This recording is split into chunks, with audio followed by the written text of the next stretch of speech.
The idea arose from the fact that there were some states that were identified to have really low levels of routine immunization coverage, including Yobe, which as at that time was having a routine immunization coverage of just 7.8% of the population, as as defined by Penta-3 coverage. No, MOU is an agreement between Bauchi State and the other partners.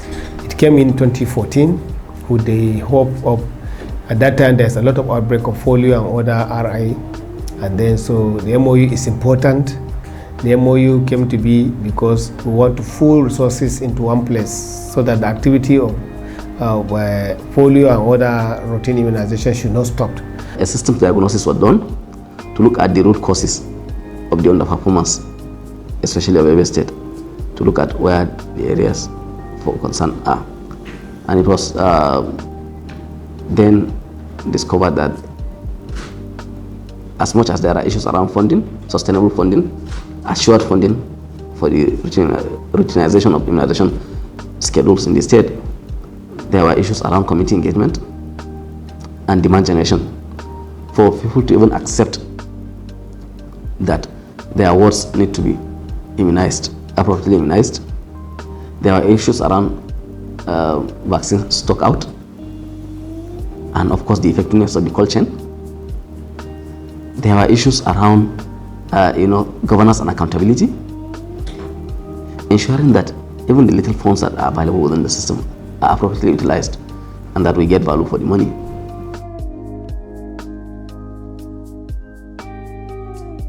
NNRISP project is one of SCIDAR's flagship projects, and what we do primarily there is provide management support or technical and management support to 6 state primary healthcare development agencies or boards, which are the MOU states.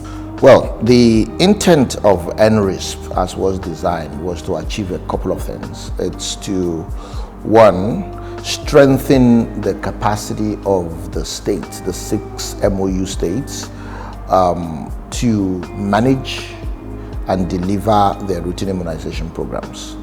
So it was quite apparent that that needed to happen at a number of levels. One of them is kind of at the governance and policy level.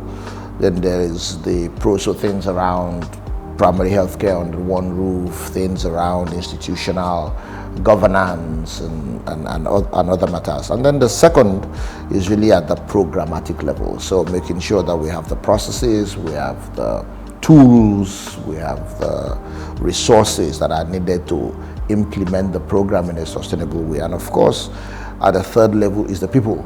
Ultimately, if you're going to achieve results, you need people to do things.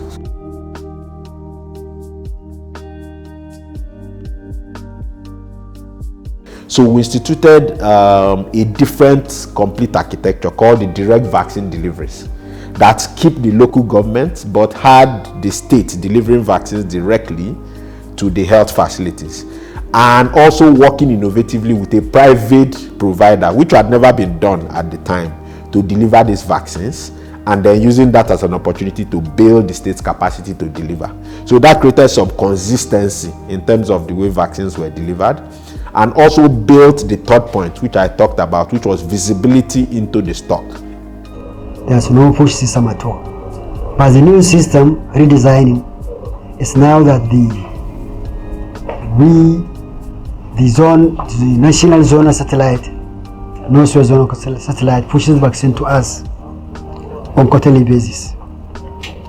Then we also pushes vaccine to our local satellite stores and LGS on monthly basis.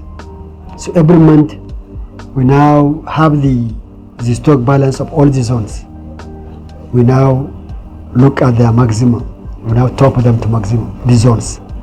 The zones will also visit LGE and health facilities in that particular LGE. We now look at their stock parameter, stock level.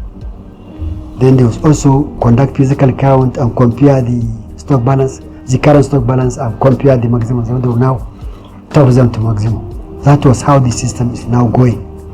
And that was the new system we are using now.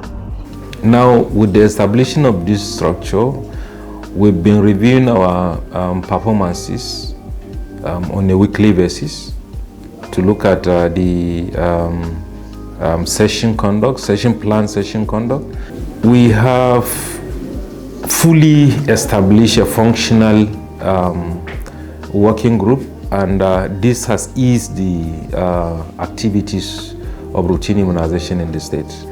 The only structure in the state that is fully functional is routine immunization. Our cold chain activity, cold chain supply and distribution has improved markedly. So this got us in Kano from a place where we had vaccine stockout rates of above 50% to as little as 4% in the first year, and now has been sustained at 1% or even no stockout at facility level over many years. One of the success of this system is the eradication of the stockout. We hardly get stockout now because every month our people visit that facility and supply vaccine there. What has been improved is the accountability. The supportive supervision, financial management, and tracking of financial system, and that has improved greatly with the coming of the MOU. We've been able to strengthen demand through involvement of traditional leaders. So we have that success of having stronger systems that are resilient and that, have this well-oiled engine that continue to, the operations are really smooth. Being able to get governments to pay monies for immunization programming, which had never happened before, through consistently demonstrating results and following up, supporting the state to advocate for fund releases. More importantly, at national, a lot of the interventions that were innovated and trialed in the MOU states are starting to become national strategy. A lot of people now believe that, it is possible to put donor money in government coffers, and there is a financial management system that can guarantee that those funds will be judiciously used. Yeah, absolutely. Especially for routine immunization, we have had, when we first started, as I said earlier, the Bauchi state is one of the states with the lowest coverage for routine immunization, as low as 9% coverage. As I speak, we're at about 42% Penta 3 coverage. The baseline that was used for the MOU was the 2013 NDHS, was the 2013 NDHS. Then Kaduna was at about 20-something%, but now we're talking about 50-something%, So I think it's a gradual process. It might not be where, the funders want us to be, but, like I said, you met a system that was very non-existing, but now you have a system that has been built up and is strong enough, and resilient enough to, to keep going. And I know gradually we'll get to the target of 80% of the children being immunized.